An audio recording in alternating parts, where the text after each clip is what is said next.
কমাতে মগবাজার মৌচাক ফ্লাইওভার নির্মাণ করা হলেও ওঠানামার পয়েন্টে ঠিকই তৈরি হচ্ছে যানজট। ফ্লাইওভারে উঠে মৌচাক এবং মালিবাগ পয়েন্টের সিগন্যালে দীর্ঘক্ষণ আটকা পড়ায় হতাশ হচ্ছেন অনেকেই। তবে মৌচাক, মালিবাগ, শান্তিনগর এলাকার নিচের সড়কগুলোর যানজট কমেছে বলে মনে করেন যাত্রীরা। বিস্তারিত জানাচ্ছেন শফিকুল ইসলাম শামীম। দীর্ঘ প্রতীক্ষার পর বৃহস্পতিবার মগবাজার মৌচাক উড়াল সড়কের উদ্বোধন হলো। দেশে প্রথমবারের মতো এই উড়াল সড়কে রাখা হয়েছে সিগন্যাল ব্যবস্থা। ফ্লাইওভার থেকে মালিবাগ ও শান্তিনগর নামার জন্য পড়তে হবে সিগন্যালে। উদ্বোধনের দ্বিতীয় দিন ছুটির দিন থাকলেও ফ্লাইওভারের উপরে গাড়ির চাপ ছিল অনেক। চালক যাত্রীরা বলছেন রবিবার থেকে ফ্লাইওভারের উপর গাড়ির চাপ আরও বাড়বে। তখন ফ্লাইওভারের উপরের সিগন্যালগুলোতে আরও দুর্ভোগ সৃষ্টিরও শঙ্কা প্রকাশ করেছেন অনেকে। মৌচাকে যেরকম সিগন্যাল, মালিবাগও এরকম সিগন্যাল, নিচে যা উপরে তা, তাহলে এটা আমরা সুপার ভোগ করবো না। যাওয়ার সময় আমি সিগন্যাল পাইছি, আসার সময় একই সিগন্যাল। দেখতে সুন্দর কিন্তু সিগন্যালটা খুব খারাপ। ফ্লাইওভারের সিগন্যাল থাকলে আমি ডাইরেক্ট যেতে পারলাম না। যানজট না কমে বাড়ার আশঙ্কা করছেন কেউ কেউ। তবে উপরে রিকশার ঝামেলা না থাকায় স্বস্তি প্রকাশ করেছেন অনেকে। ভালো মনে হচ্ছে, এখন জানি না হোয়াট ইজ দ্য ফিউচার। সে তো খুব যানজট থাকে, ফ্লাইওভার হওয়া থাকা খুব ভালো হয়েছে। আগে যেমন শুক্রবার নিচে থাকে এলাকায় কমসে কম আধা ঘন্টা বয়ে থাকতো, বয়ে থর লাগে না, উইটাই টান। ফ্লাইওভারের নিচে চলাচলকারী যাত্রী চালকদের ধারণা এর ফলে রাস্তার যানজট কমে আসবে। 2013 সালের ফেব্রুয়ারি মাসে এই প্রকল্পের উদ্বোধন করা হলেও কয়েক দফা সময় বাড়ার কারণে প্রকল্পের খরচ যেমন বৃদ্ধি পেয়েছে তেমন জনগণের ভোগান্তিও বেড়েছিল। তবে অবশেষে উদ্বোধন করা হয়েছে এই পুরো ফ্লাইওভার প্রকল্প। যদিও মৌচাক পয়েন্টে এই সিগন্যাল পদ্ধতির কারণে অনেকেই এখন শঙ্কিত যে নিচের ভোগান্তি ফ্লাইওভারের উপরে তৈরি হবে। শফিকুল ইসলাম শামীম, এটিএন বাংলা, ঢাকা। এবারে রোহিঙ্গা সংকট প্রসঙ্গ।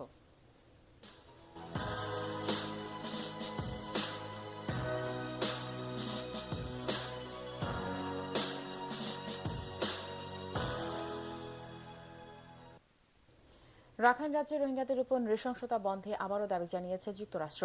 মায়ানমার সেনাপ্রধান জেনারেল মিন অং লাইনকে ফোন করে এই সংকটে তার দেশের অবস্থানের কথা জানান মার্কিন পররাষ্ট্রমন্ত্রী রেক্স টিলারসন।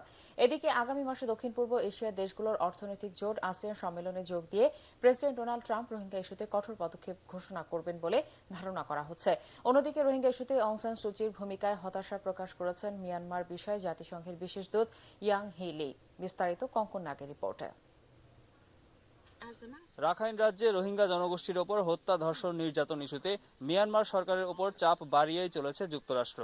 নানা সময়ে বিবৃতি দিয়ে প্রতিবাদ জানানোর পর এবার সরাসরি সেদেশের সেনাপ্রধান জেনারেল মিন অং লাইনকে ফোন করলেন মার্কিন পররাষ্ট্রমন্ত্রী রেক্স টিলারসন। ফোনালাপে টিলারসন রোহিঙ্গাদের ওপর নৃশংসতার ঘটনায় উদ্বেগ জানিয়ে তা বন্ধে কার্যকর পদক্ষেপ নেওয়ার আহ্বান জানান। এই বিষয়ে যুক্তরাষ্ট্র মিয়ানমারকে সহায়তা করতে প্রস্তুত জানিয়ে তিনি আরো বলেন, প্রাণ বাঁচাতে বাংলাদেশে আশ্রয় নেওয়া রোহিঙ্গাদের দ্রুত মিয়ানমারে ফিরিয়ে নিতে হবে। পরে এক ব্রিফিংয়ে মার্কিন পররাষ্ট্র মন্ত্রণালয়ের মুখপাত্র হিদার নুয়ার্ট জানান, মিয়ানমার সরকার রোহিঙ্গাদের ফেরত যাওয়ার উপযুক্ত পরিবেশ এখনো তৈরি করতে পারেনি। When you look at the Rohingya in Burma and how many of them are having to leave Burma and go to Bangladesh. We have provided $104 million in 2017 alone to help those people get to safety at this point. Unfortunately, they're not at the point where they could start to return home yet. As you well know, the situation on the ground is still very unstable. এদিকে দক্ষিণ পূর্ব Asian দেশগুলোর অর্থনৈতিক জোট ASEAN সম্মেলনে যোগ দিতে আগামী মাসে এশিয়া সফর করবেন মার্কিন প্রেসিডেন্ট ডোনাল্ড ট্রাম্প। সম্মেলনে রোহিঙ্গা নির্যাতন বন্ধে মিয়ানমার সরকারের বিরুদ্ধে ট্রাম্প কঠোর পদক্ষেপ ঘোষণা করবেন বলে ধারণা করা হচ্ছে।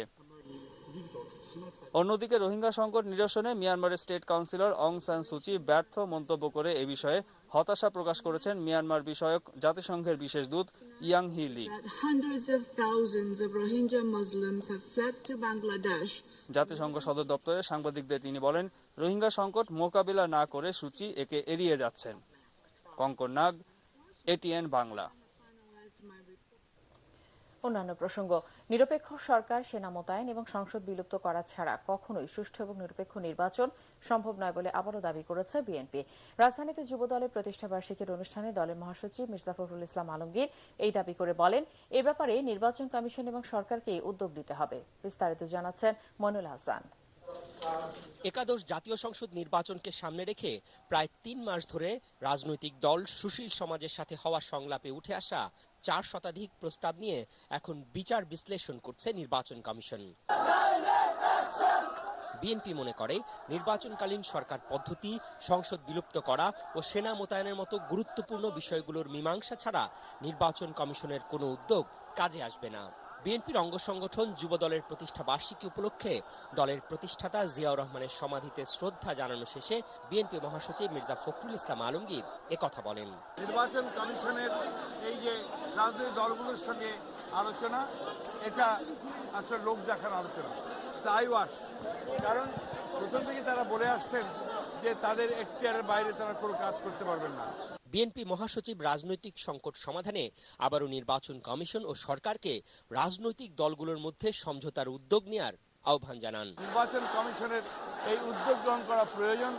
রাজনৈতিক দলগুলোর মধ্যে আলোচনা সাপেক্ষে তারা আসন্ন নির্বাচন পরিচালনা করবে। নির্বাচনকালীন সরকার যদি না তৈরি হয় এবং পার্লামেন্ট যদি ভেঙে না দেওয়া হয়, সেনাবাহিনী যদি আপনার নিয়োগ করা না হয়, তাহলে সেই নির্বাচন কখনোই অর্থবহ হবে না, সকল দলের কাছে গ্রহণযোগ্য হবে না এবং আগের মতোই যে ক্রাইসিস, যে সংকট, সেই সংকট থেকেই যাবে। তা আশা করি যে উদ্যোগ তারা গ্রহণ করবেন এবং সরকারও এ বিষয়ে তারা উদ্যোগ গ্রহণ করবে।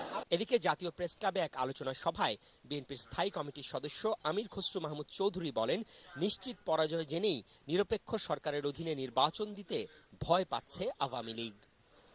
মইনুল হাসান, এটিএন বাংলা, ঢাকা।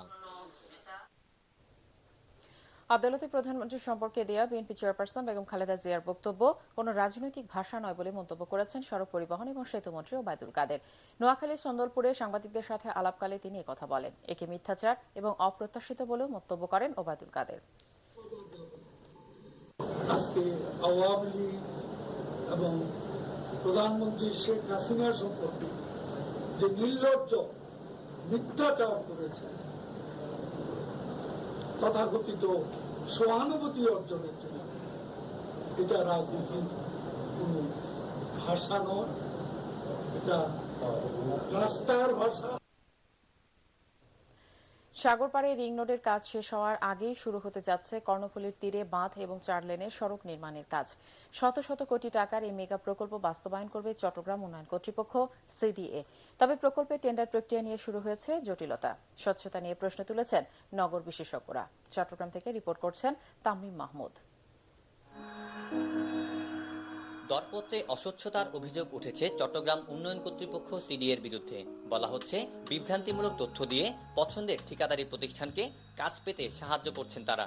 এই প্রকল্পে নির্মাণ করা হবে 12টি বিশেষ সুইচ গেট ও পাম্প হাউস। হাইড্রোলিক স্ট্রাকচারের মাধ্যমে বিশেষ নকশায় বাঁধ দিয়ে প্রকল্প বাস্তবায়নের কথা, কিন্তু দরপত্রে হাইড্রোলিক স্ট্রাকচারের কথা উল্লেখ না করে শুধু 4 লেন সড়কের কাজের অভিজ্ঞতা চাওয়া হয়েছে। প্রকল্পের ধরন অনুযায়ী দরপত্র আহ্বান না করে পছন্দের প্রতিষ্ঠানকে সুযোগ করে দেওয়া হয়েছে বলে অভিযোগ করছে ঠিকাদারি প্রতিষ্ঠানগুলো। এখানে মূল কাজটা কিন্তু আসলে রোড তৈরি করা না, নদীর বাঁধ সহকারে যখন একটা এলাকা কি করা হবে, প্রোটেক্ট করা হবে, এখানে কিন্তু ব্যাকগ্রাউন্ডে পানির মধ্যে দিয়ে কিছু কাজ থাকে। এই কাজগুলোর এক্সপেরিয়েন্স না থাকলে কিন্তু সেই কোম্পানি আসলে এটার জন্য সুইটেবল কোনো কোম্পানি বলে মনে হবে না। মূল জিনিসটাকে ভায়োলেট করার জন্যই কিন্তু এই বেসিক ক্রাইটেরিয়া চাওয়া হয়েছে। এই জিনিসটাই বেসিক্যালি আমরা আবেদন করছি মন্ত্রণালয়ে। তবে এসব অভিযোগ অস্বীকার করেছেন সিডিএ চেয়ারম্যান। এমন কোনো শর্ত সিডিএ দেবে না যে শর্তের কারণে কারো প্রতি মনোপলি হবে। শুধু টাইম বাড়ানো ছাড়া কোনো অভিযোগ সিডিএকে কেউ জানেনি। কোনো টেন্ডার প্রক্রিয়া, শর্তাদি ইত্যাদি নিয়ে কোনো উচ্চবাচ্য কেউ করে নাই। এতে করে মানসম্মত কাজ না হওয়ার আশঙ্কা করছেন নগর পরিকল্পনাবিদরা। অযোগ্য লোক যদি ওয়েস্ট হওয়ার কারণে এবং টেন্ডারের ত্রুটির কারণে যদি টেন্ডার দিতে পারে এবং ওয়েস্ট হওয়ার কারণে যদি কাজ পেয়ে যায়, তাহলে এই প্রকল্প ব্যর্থ হতে বাধ্য। এবং প্রকল্প ব্যর্থ হওয়া মানে জনগণ তার কাঙ্ক্ষিত উপকার পাবে না, আর রাষ্ট্র তার প্রয়োজনীয় কষ্টার্জিত তহবিল হারাবে। এবং এটা স্পেশাল টাইপের প্রকল্প, এবং স্পেশাল টাইপের প্রকল্পের জন্য স্পেশালাইজড মানুষই লাগবে। এবং এটা যদি না থাকে তাহলে পানিতে হাবুডুবু খাবে, প্রকল্প শেষ করতে পারবে। নদী তীরবর্তী বাঁধ, 4 লেনের সড়ক নির্মাণ, 12টি বিশেষ সুইচ গেট ও পাম্প হাউস নির্মাণের এই প্রকল্পে 1250 কোটি টাকা ব্যয় হবে বলে জানিয়েছে চট্টগ্রাম উন্নয়ন কর্তৃপক্ষ। তামিম মাহমুদ, এটিএন বাংলা, চট্টগ্রাম। সবজির ঊর্ধ্বমুখী বাজারে আবারও বাড়ল পেঁয়াজের ঝাঁজ। বাজারের এই পরিস্থিতি দেখার কেউ নেই বলে অভিযোগ সাধারণ ক্রেতাদের। বিক্রেতাদের কাছে যেন অসহায় তারা। অবশ্য বিক্রেতারা বলছেন সরবরাহ কম হওয়ায় বাজারের এই অবস্থা। আরও জানাচ্ছেন আদ্দিন সজীব। বছরখানেক আগেও ব্যাগ ভর্তি বাজার নিয়ে ঘরে ফিরতেন রাজধানীর পশ্চিম রাজাবাজারের মোহাম্মদ রফিক, কিন্তু এখন আর পারেন না দামের ভারে। সব জিনিসের দাম বাড়ছে, আমাদের আয় তো আবার বাড়ে নাই, আর কি করব, কম জিনিস আছে।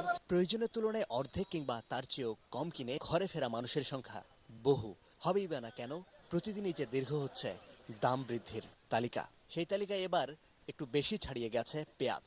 এক সপ্তাহের ব্যবধানে বেড়েছে 8 থেকে 15 টাকা পর্যন্ত। ইন্ডিয়ানটা সেল করতেছি 60 টাকা আর দেশিটা সেল করতেছি 75 টাকা। বৃষ্টিতে কৃষকদের পেঁয়াজ যা খেতে লাগানো হয়েছিল অর্ধেকের বেশি নষ্ট হয়ে গেছে। এইসব অজুহাতে আসলে জিনিসপত্র সরবরাহ কম নাই। কিন্তু আর কেজিতে 50 টাকার নিচে আছে এমন সবজি নেই বললেই চলে। পটল, ঢেঁড়স, ঝিঙে, বেগুন, ফুলকপি বিক্রি হচ্ছে 50 থেকে 70 টাকা পর্যন্ত। আরও চড়া দামে কিনতে হচ্ছে সিম, টমেটো, শসা। সবজি আমরা 1 পোয়া আধা কেজি কিনি না, এখন বাধ্য হয়ে আধা কেজি কিনতেছি। সবজির বাজারে আসলে মানুষের মাথা কিরকম গরম হয়ে যাচ্ছে। একটা সিন্ডিকেট আছে, এই সিন্ডিকেটের বাইরে কেউ যাইতে পারবো না। বাজারে কিছুটা স্বস্তি দিতে পারে চাল। মিনিকেট, নাজিরশাইল, স্বর্ণা, 28 কেজিতে কমেছে 2 থেকে 5 টাকা পর্যন্ত। তেমন একটা হেরফের হয়নি মাছ মাংসের বাজারেও। কাঁচা বাজারের এই যখন অবস্থা, তখন নিত্য প্রয়োজনীয় পণ্যের দাম বৃদ্ধির প্রতিবাদে জাতীয় প্রেস ক্লাবের সামনে মানববন্ধন করেছে গণফোরাম। পেঁয়াজের ঝাঁজ, আজকে মরিচের যে ঝাল, এগুলোতে মানুষ অতিষ্ঠ হয়ে গেছে। সরকারকে বলবো সময় থাকতে আপনি এই সমস্ত ব্যবস্থা গ্রহণ করবেন। কেন দ্রব্যমূল্যের দাম নিয়ন্ত্রণ করা যাচ্ছে না তার কারণ খুঁজে বের করে যথাযথ ব্যবস্থা নেয়ার দাবি জানান বক্তারা। আদ্দিন সজীব, এটিএন বাংলা, ঢাকা। এদিকে দ্রব্যমূল্য নিম্নমুখী এবং দেশে কোনো খাদ্য সংকট নেই বলে দাবি করেছেন খাদ্যমন্ত্রী কামরুল ইসলাম। কক্সবাজারের কুতুপালং শরণার্থী শিবিরে রোহিঙ্গাদের মধ্যে ত্রাণ বিতরণের সময় তিনি এ দাবি করেন। এক শ্রেণীর অসাধু ব্যবসায়ী এবং মিল মালিক কৃত্রিম খাদ্য সংকট সৃষ্টি করেছিল বলেও জানান তিনি। এক শ্রেণীর অসাধু মিল মালিক হয়তো কৃত্রিম খাদ্য সংকট সৃষ্টি করার চেষ্টা করেছিল। মূল্য বৃদ্ধি করে মানুষকে কষ্ট দিয়েছে। এখন আবার মূল্য ইনশাল্লাহ নিম্নমুখী সঠিক পর্যায়ে চলে আসছে, কোনো খাদ্য সংকট নাই। রাজধানীর ডেমরার কোনাপাড়া এলাকায় অভিযান চালিয়ে বিভিন্ন জাল দলিল, সার্টিফিকেট, স্ট্যাম্প, ড্রাইভিং লাইসেন্স এবং ডিজিটাল নম্বর প্লেট সহ প্রতারক চক্রের 2 সদস্যকে গ্রেফতার করেছে র্যাব। কাউরানবাজার মিডিয়া সেন্টারে এক সংবাদ সম্মেলনে র্যাব জানায়, প্রতারক চক্রের হোতা জাকির এবং তার সহযোগী মাসুদ 2003 সাল থেকে রাজধানীর নীলক্ষেতের একটি দোকানে সাইনবোর্ড, ব্যানার এবং সেল বানানোর আড়ালে এসব অপকর্ম করছিল। গত 8 থেকে 9 মাস ধরে ডেমরা জাকিরের নিজের বাসায় এ ব্যবসা নিয়ন্ত্রণ করে আসছিল মাসুদ।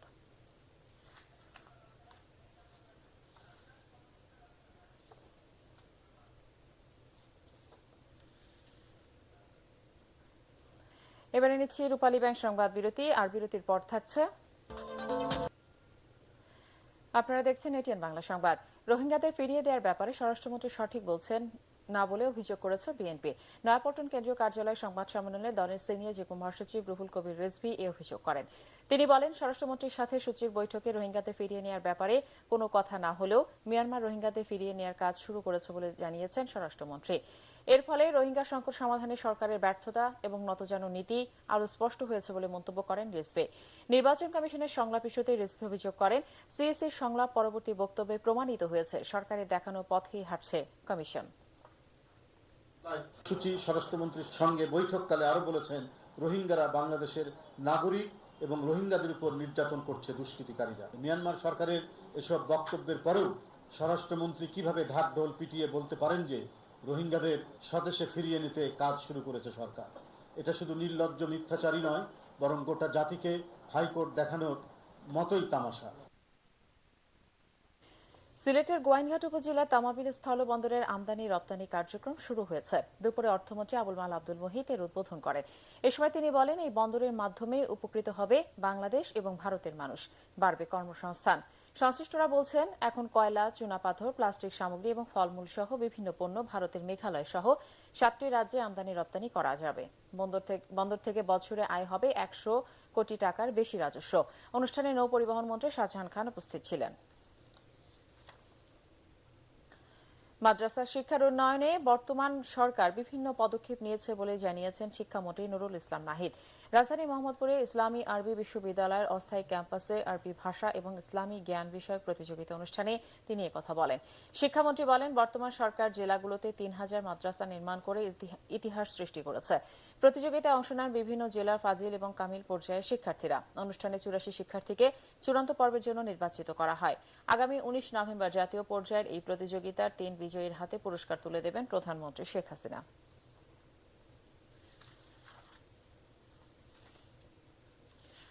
বাংলাদেশকে বিশ্ব দরবারে তুলে ধরতে রাজধানীতে অনুষ্ঠিত হল প্রতিযোগিতামূলক অনুষ্ঠান ঢাকা চ্যালেঞ্জ ২০১৭।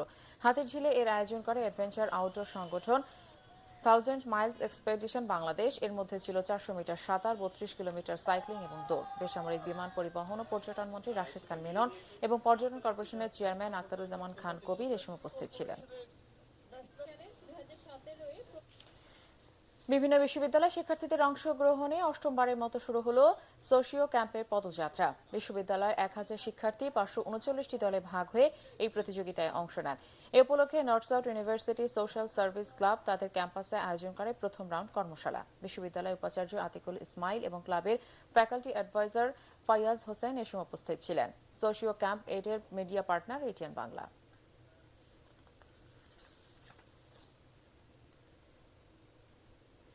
ইনফর্ম, ইন্সপায়ার এবং ইনফ্লুয়েন্স এই প্রতিপাদ্য নিয়ে ঢাকা বিশ্ববিদ্যালয়ের টিএসসিতে উদযাপিত হল বিশ্ব অকুপেশনাল থেরাপি দিবস। এই উপলক্ষে একটি শোভাযাত্রা বের করা হয়। এর উদ্বোধন করেন বিশ্ববিদ্যালয়ের উপাচার্য ডক্টর আখতারুজ্জামান। শোভাযাত্রায় বিভিন্ন শ্রেণীর মানুষ অংশ নেন। দেশের সেবায় আত্মনিয়োগের জন্য পুলিশ সদস্যদের প্রতি কৃতজ্ঞতা জানিয়েছেন আইজিপি একেএম শহীদুল হক। মিরপুর স্টাফ কলেজ মাঠে আয়োজিত ঢাকা মেট্রোপলিটন পুলিশ সাংস্কৃতিক সন্ধ্যায় এই কৃতজ্ঞতা প্রকাশ করেন তিনি। জমকালো অনুষ্ঠানে বিশেষ অতিথি হিসেবে উপস্থিত ছিলেন এটিএন বাংলার চেয়ারম্যান ডক্টর মাহফুজুর রহমান। রাসনা দাসের রিপোর্ট।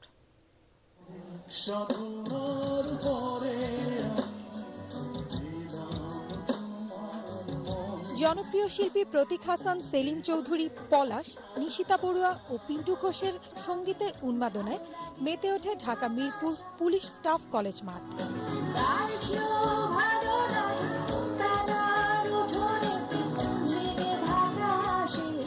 অতিথিদের আনন্দে ভাষায় আদিবাসী নৃত্য দলের মনোমুগ্ধকর পারফরমেন্স।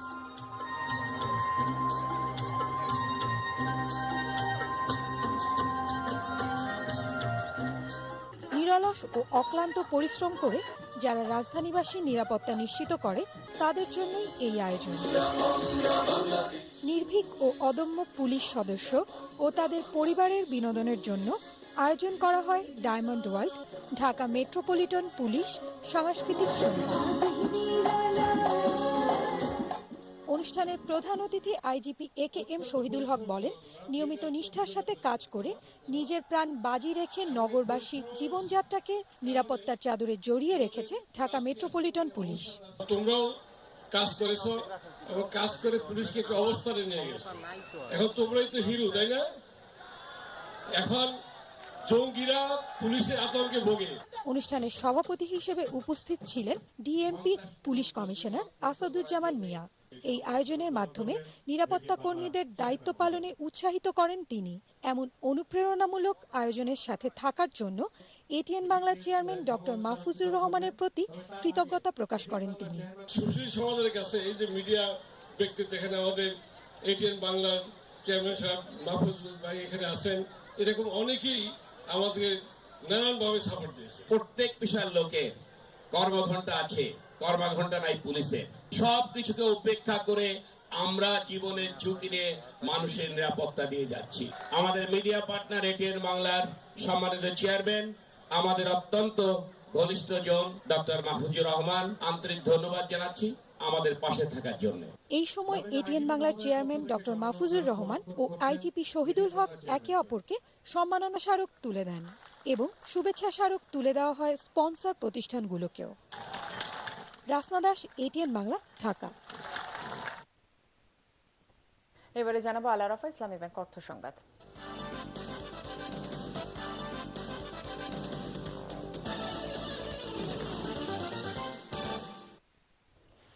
রাজধানী বনানীতে চালু হলো মেক্সিকান খাবার restaurant Dos Locos Grill. Branding item Mexican হলেও সেখানে মিলছে বিভিন্ন দেশের মুখরোচক খাবার। ভোজনপ্রিয় মানুষের কাছে নানান স্বাদের মানসম্মত খাবার পরিবেশনের ক্ষেত্রে এই রেস্টুরেন্ট গুরুত্বপূর্ণ ভূমিকা রাখবে বলে মনে করছেন উদ্যোক্তারা। বিস্তারিত জানাচ্ছেন মুক্তা মনোয়ার। রাজধানীর বিভিন্ন অভিজাত এলাকায় বহু বিদেশি খাবারের রেস্টুরেন্ট থাকলেও সেগুলোর মধ্যে মেক্সিকান খাবারের চাহিদাও রয়েছে আমাদের দেশে। তাই দুই তরুণ বন্ধুর উদ্যোগে রাজধানীর বনানীতে মেক্সিকান খাবারের আয়োজন নিয়ে যাত্রা শুরু করলো রেস্টুরেন্ট দোস লোকোস গ্রিল। বিদেশে না গিয়েও দেশের ভোজন রসিকরা খেতে পারবেন তাদের পছন্দের তালিকায় থাকা মেক্সিকান খাবার। তবে এই রেস্টুরেন্ট নিয়ে উদ্যোক্তা দুই বন্ধু রয়েছে নানা পরিকল্পনা। মানে অথেন্টিক মেক্সিকান রেস্টুরেন্ট কম, হয়তো মেক্সিকান খাবার পাওয়া যায় ডিফারেন্ট লোকেশনে, বাট একটা ডিফারেন্ট একটা টেস্ট আনার জন্য ঢাকার মানুষদের জন্য ট্রু মেক্সিকান ফুড আমরা হেলদি ফুড ফাস্ট সার্ভ করে জিনিসটাকে আরো বড় করতে যাচ্ছি এবং আমাদের ফিউচার প্ল্যানিং হচ্ছে আমরা আস্তে আস্তে মানে ব্র্যান্ডটাকে এক্সপ্যান্ড করবো। এই খাওয়াটা হয়তো বিদেশে মাটিতে গিয়ে খেতে হতো, যেটার জন্য টিকিট ফেয়ার খরচ করতে হতো, অনেক থাকা খাওয়া হোটেলে থাকতে হতো, তারপরে এই ধরনের একটা হোটেলে গিয়ে খেতে হতো। The same thing they are getting it back home, নিজেদের ঘরে পাচ্ছে। উদ্বোধনের পর রেস্টুরেন্টে আসা ভোজন রসিকরাও জানালেন মেক্সিকান খাবারের প্রতি তাদের আগ্রহের কথা। বাংলাদেশের মানুষরা স্পাইসি ফুড খেতে অনেক পছন্দ করে, সো আই হোপ এটা ভালোই চলবে। যেহেতু এটা নতুন খুলেছে আর ডেকোরেশনস গুলো এত ভালো, তাই ডিসাইড করেছি যে এখানে খেতে আসবো। ইয়াং জেনারেশনটা তো খুবই পছন্দ তাদের মেক্সিকান খাবারগুলা। উদ্যোক্তারা আশা করছেন দেশি খাবারে ভোজন রসিকদের খাদ্য বৈচিত্র্য এনে দিতে পারবেন তারা। মুক্তা মনোয়ার, এটিএন বাংলা, ঢাকা। এবারে আন্তর্জাতিক সংবাদ।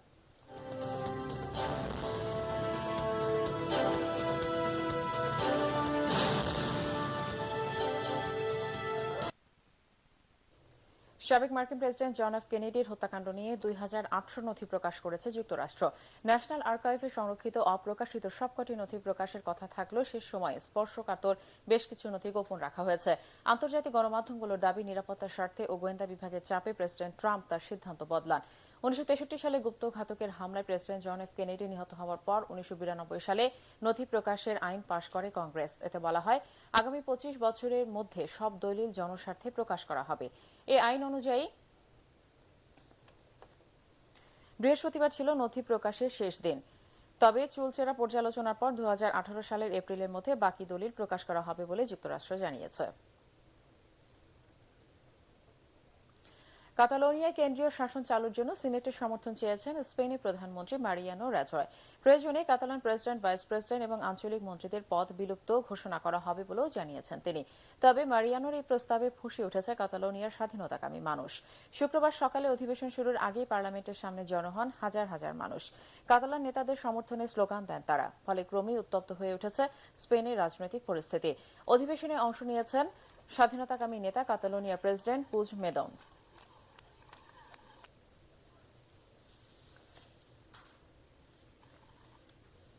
আবারও রয়েছে রূপালী ব্যাংক সংবাদ বিরতির পর থাকছে পোয়েনলা ব্রাদাকে 2-0 গোলে হারিয়ে স্প্যানিশ কোপা দেল রেতে রিয়াল মাদ্রিদের শুভ সূচনা।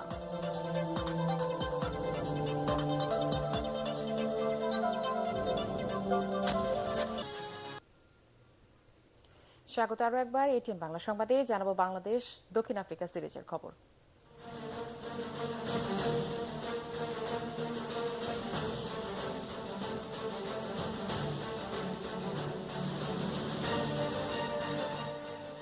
টেনিস সিরিজের প্রথম টি-20তে দক্ষিণ আফ্রিকার কাছে 20 রানে হারল বাংলাদেশ। স্বাগতিকদের 196 রানের টার্গেটে খেলতে নেমে শুরুটা ভালো হলেও শেষ পর্যন্ত 9 উইকেটে 175 রানেই থামে সফরকারীদের ইনিংস। ম্যাচ সেরা হয়েছেন দক্ষিণ আফ্রিকার ব্যাটসম্যান এবি ডিভিলিয়ার্স। আরও জানাচ্ছেন মমিনুর রিপন। দক্ষিণ আফ্রিকার বিপক্ষে জয়ের স্বপ্ন দেখিয়েও হারল বাংলাদেশ। সৌম্যের দুর্দান্ত ব্যাটিংয়ে কঠিন লক্ষ্যে শুরুটা ভালো হলেও শেষ পর্যন্ত তা ধরে রাখতে পারেনি সাকিবের দল। তবে এবারে দক্ষিণ আফ্রিকা সফরে প্রথমবার প্রতিপক্ষের বুকে কাঁপুনি ধরিয়ে দিয়েছিল বাংলাদেশ।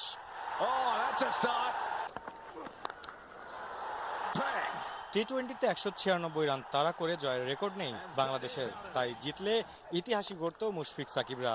দলের 64তে ইমরুল 10 ও সাকিব 13 রানে আউট হলেও সৌম্যের ব্যাটে চড়ে ইতিহাসের পথেই হাঁটছিল বাংলাদেশ। 9 ওভারে 2 উইকেটে 92 রান তুলে। এরপরই ছন্দপতন। 92 এর সাথে 9 যোগ হতেই ফিরলেন 31 বলে 47 রান করার সৌম্য, মুশফিক ও মাহমুদুল্লাহ। 101 রানে 5 উইকেট হারিয়ে ম্যাচ থেকে ছিটকে পড়ে বাংলাদেশ। তবে শেষ দিকে সাইফুদ্দিনের অপরাজিত 39 রানের ইনিংসে পরাজয়ের ব্যবধান কমায় সফরকারীরা।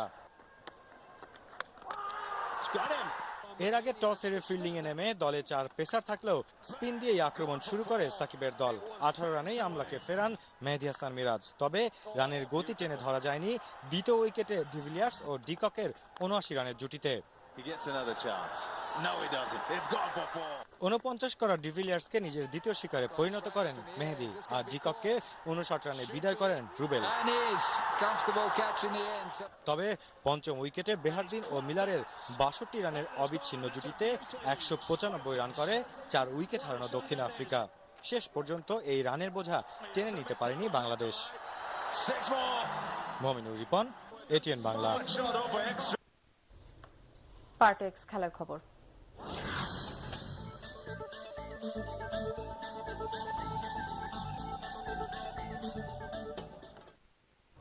ফোয়েনলা ব্রাদাকে 2-0 গোলে